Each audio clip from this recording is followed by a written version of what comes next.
Hi, I'm Sammy Murrian, and this is a movie review from Rehab.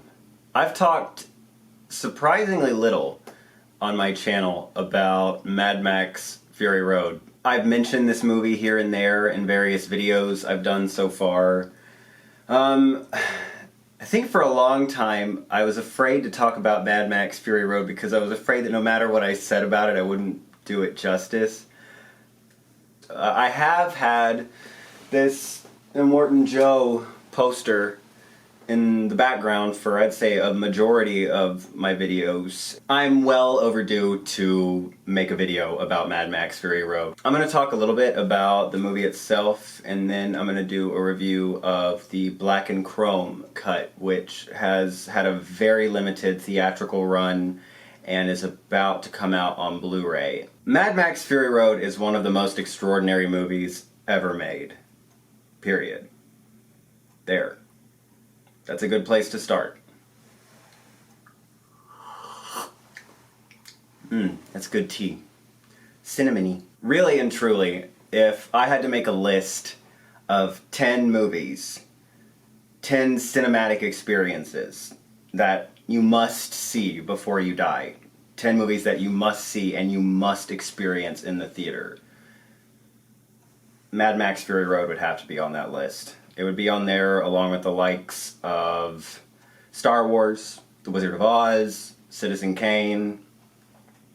Mad Max Fury Road is one of the most extraordinary movies ever made. Most immediately because it is the best action movie ever made. These are the best action sequences ever captured on film. Mad Max Fury Road is a 2-hour-long action sequence. It's an extended car chase.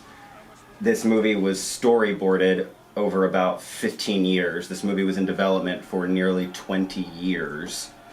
And the stunt work in this film is unlike anything that has ever been committed to film before. Brave men and women on screen, honest to goodness, risking their lives in the name of storytelling. And the fucking Academy still doesn't have an Academy Award for stunt work yet. But I feel like you can go anywhere else on YouTube, anywhere else on the internet, and you can already find people talking about the action scenes in this movie and why this is the best action movie, why this is such an amazing, astonishing feat of action movie making. So that's not really what I'm going to focus on in this video. I'm going to talk a little bit about why I care, why we care, why the audience cares about Mad Max Fury Road. All the explosions and stunt work and awesome car chases in the world wouldn't mean pot if there weren't something to latch onto and something to care about. Most action movies, by and large, same as most horror movies, are total shit. The premise of most action movies is there's guys with guns, and they got big guns, and one guy is really mad at another guy, so they gotta whip out their guns, see whose is bigger. And whoever has a bigger gun wins. And then the one with the bigger gun shoots the one who doesn't have as big a gun, and then that's the end of your movie. Mad Max Fury Road is about a man with nothing to lose who is thrown into a group of women who are attempting to free themselves from a tyrant and a sexual predator. Much was said about this movie when it came out about how this was the feminist Mad Max. This was the feminist action movie. Most hilariously, there was like a movement on Twitter to boycott the movie because it was feminist and women aren't supposed to tell Mad Max what to do. That was really funny. Yes, this movie is feminist. This is one of the most feminist works of art I've ever seen in my life. I am a feminist with a capital F. I don't like labeling myself as many things. If there are two things that I know that I am, it's gay and a feminist. And I've never seen such a satisfactory piece of feminist movie making in my life. Yes, this is a movie with, the greatest action ever committed to film. This is a work of art with universal and timeless relevance about women and tyranny, male tyranny. Immortan Joe, I think, is seriously like the best villain in movies in, God, like the past 25, 30 years. Good villains in general are hard to come by. Many Bond films suffer because there isn't, a very powerful, threatening villain. The Marvel movies have yet to come up with a good villain. To these eyes and these ears, Immortan Joe is the greatest screen villain since Darth Vader. And clearly I'm talking about the Darth Vader from Revenge of the Sith, clearly. Mad Max Fury Road is a violent action movie. I mean, it's non-stop violence. It's a violent action movie in which gentleness is celebrated. This is not a movie about, oh, look, this guy is way awesomer than this guy, and he's gonna blow up this guy because he's so much awesomer than that guy, the way that, most action movies are. This is a thrilling, exhilarating, violent action movie that at the end of the day celebrates gentleness and nurturing and maternity, compassion. Before I saw Mad Max Fury Road, I long believed that Aliens was the greatest action movie ever made. That's another movie that is, God, it's a riveting action movie. The structure of that movie is, 1 hour of character development, no violence at all, then an hour and a half of just non-stop violence. And because you're so invested in the characters, there's just no other experience quite like watching Aliens. I still tell people Aliens is just about my favorite movie to see with an audience. Aliens, like Mad Max Fury Road, is so fascinating because it is this exhilarating thrill ride roller coaster of non-stop violence that at the end of the day is about compassion, gentleness, resilience, strength, real strength, maternity, too. Mad Max Fury Road is just an endlessly fascinating movie. As I said, this movie was in development for nearly 20 years, and when a movie's in development for that long, you get, it's like a snowball effect. So many ideas, so many different people's ideas become a part of this movie, and it becomes so dense and so fascinating to watch. I've seen Mad Max Fury Road now 10 times on the big screen. Much more than that if we're counting on TV, on my laptop. Yeah, I've seen this movie 10 times in the cinema. And this movie just came out a year and a half ago. And every time that I see it, I find fascinating little details that I didn't notice before. Little teeny tiny things. This is such a huge movie, so enormous in scope, and yet there's so much intimacy in this movie, and there's so much that is small and heartfelt about Mad Max Fury Road. I'm going to talk about a few of my favorite little observations of Mad Max Fury Road that move me and touch my heart and keep me coming back to this movie over and over and over and over. As I said, Immortan Joe is, the most evil, contemptible. You don't see villains in movies much anymore that you just fucking hate. You hate them. You're watching them on screen and you're, kill that guy. You have to kill that guy. You gotta kill that guy. When I've seen this movie with an audience, I'm gonna go into spoilers here and there in this video, so just be careful. Whenever I see this movie with an audience, with a big audience, and as I said, I've seen it many times, especially when I've seen it at like special screenings in LA, when Immortan Joe finally fucking gets killed, every time, audience, whoops, hollers, cheers. You gotta fucking take that guy down. He's terrible. He's a monster. He's also believable. God, seeing Mad Max Fury Road, I most recently saw it on a big screen the day after the election.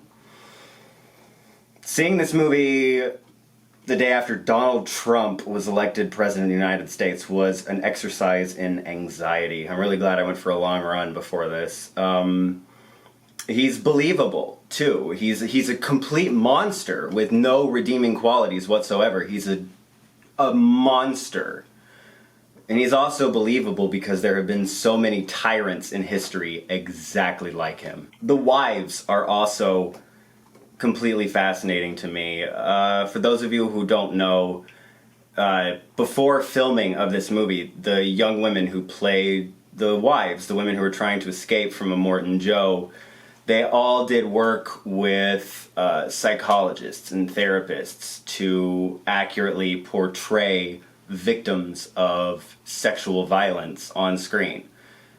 One thing I do really appreciate about this movie is that, you know, our imagination goes so many places. A lesser director, a director with less taste, a less esteemed director than George Miller, would have shown the sexual violence that is implied in Mad Max Fury Road. I mean, these women are rape survivors, period.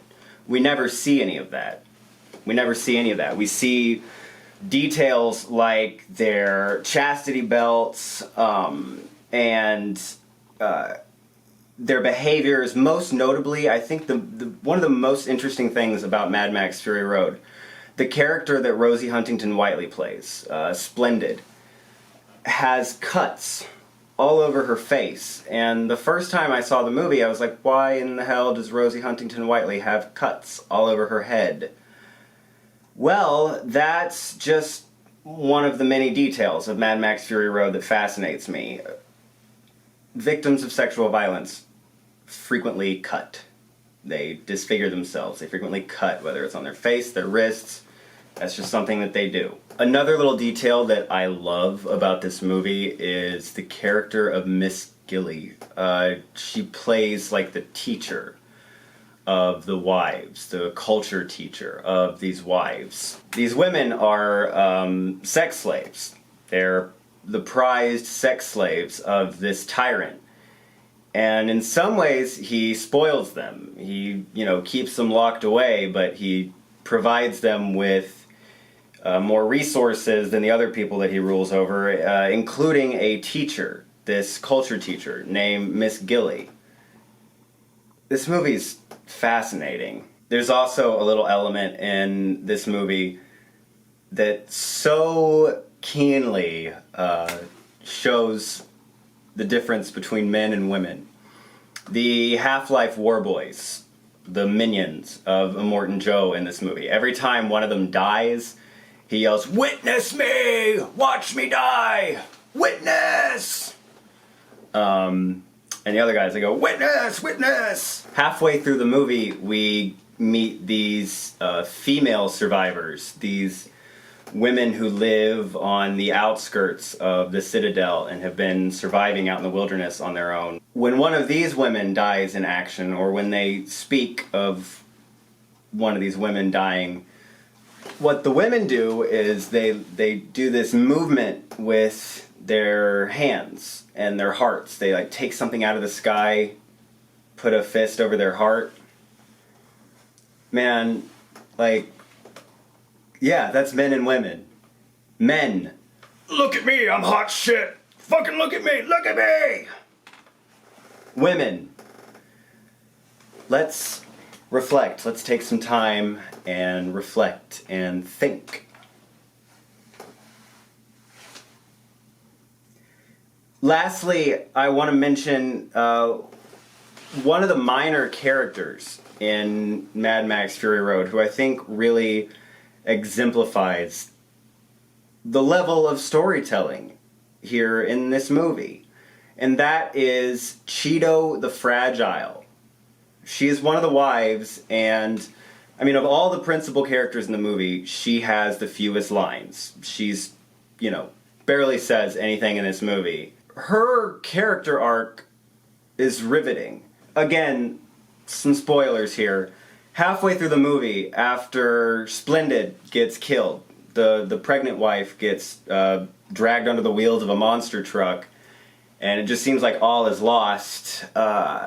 Fragile makes an attempt to go back to Immortan Joe and to her captors. As many victims of sexual violence do. It's called a trauma bond. Happens a lot. Near the end of the movie, right near the very end, in the big action finale, Fragile offers herself to Rictus, the son of Immortan Joe, and you're watching it and you think, oh God, no, what are you doing? Don't do it, don't give yourself up. And then you realize, oh wait, she's tricking him. She's being brave. She's in fact helping Furiosa into the truck so she can dispatch of the bad guy. Okay, that's more of a character arc than any character in any Michael Bay movie has ever had.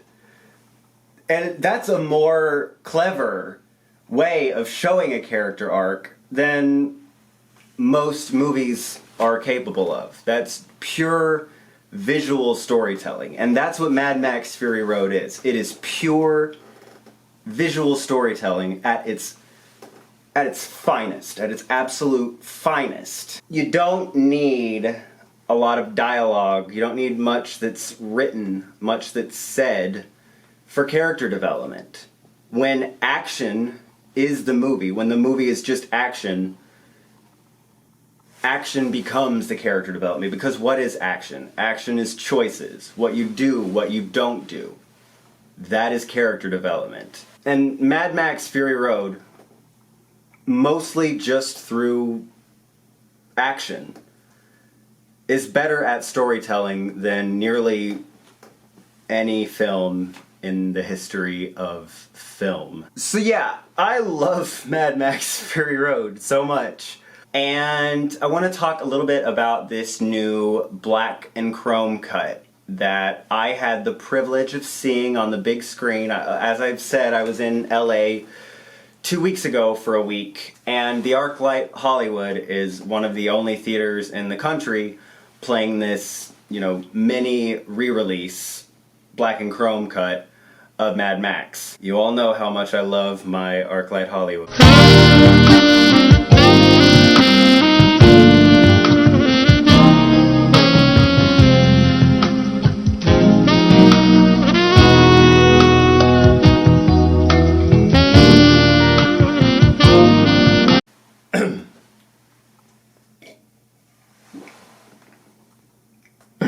I'll tell you, the black and chrome cut of Mad Max Fury Road is a bit of a mixed bag. First and foremost, any opportunity to see this movie on the big screen again, I'll take it. This movie's amazing, and as the biggest and best action movie ever made, the only way really to watch this movie is in the cinema. There has long been rumored that George Miller's ideal cut of Mad Max Fury Road is silent, in black and white, with titles replacing dialogue. Let me tell you, I would love to see that movie. I totally trust George Miller completely because this is one of the finest movies ever made. I don't know that I really want this movie to be silent because the writing that is there I think is so good. I think that's one of the most underrated elements of this movie is the screenplay. There's not a lot that is said, but the writing in this film is wonderful. But that, director's cut of Mad Max Fury Road, I'm sure we will see one day. Note, this black and chrome cut is not called the director's cut. This is not George Miller's the black and chrome cut. God bless, I think This is something between a cynical cash grab, just the studio trying to make more money, and something close to George Miller's true director's cut of the movie. It's somewhere in between. And I guess that I can understand Warner Brothers wanting to make a little more money with, another release of this movie, because this movie did not make a lot of money. It was very expensive, and Americans are actually retarded and chose to see Pitch Perfect 2 over Mad Max Fury Road. Mad Max Fury Road was number 2 at the box office to Pitch Perfect 2 the weekend that it came out. And you thought this past election was shameful for America. But now that the movie won 6 Academy Awards, this is a movie about monster trucks running into each other that won 6 Academy Awards. It makes sense that Warner Brothers would release, another cut of the movie in an attempt to make some more money. And it works and it doesn't. This black and chrome cut doesn't look, just like, somebody took fucking iMovie black and white filter over the original cut of the movie. The contrast has been greatly upped. The darks are very dark and the whites are very white. And the daytime sequences, the really bright desert sequences in this movie look awesome. The big problem with this cut for me was the night sequences. In the original cut of Mad Max Fury Road, the night sequences are bright blue with no color. And it's beautiful, and it also is very evocative of silent cinema, which George Miller is evoking with Mad Max Fury Road as a whole. That's like silent cinema 101. Back in the days of silent cinema, to show that a scene was at night, a blue filter would be over the screen.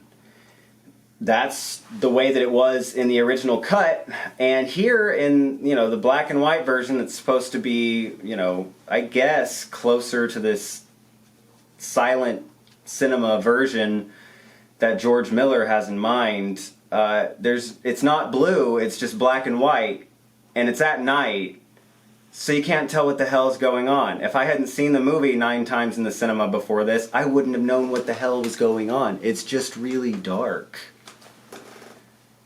That was really disappointing for me. This black and chrome cut is half-assed. I will say that. It is half-assed.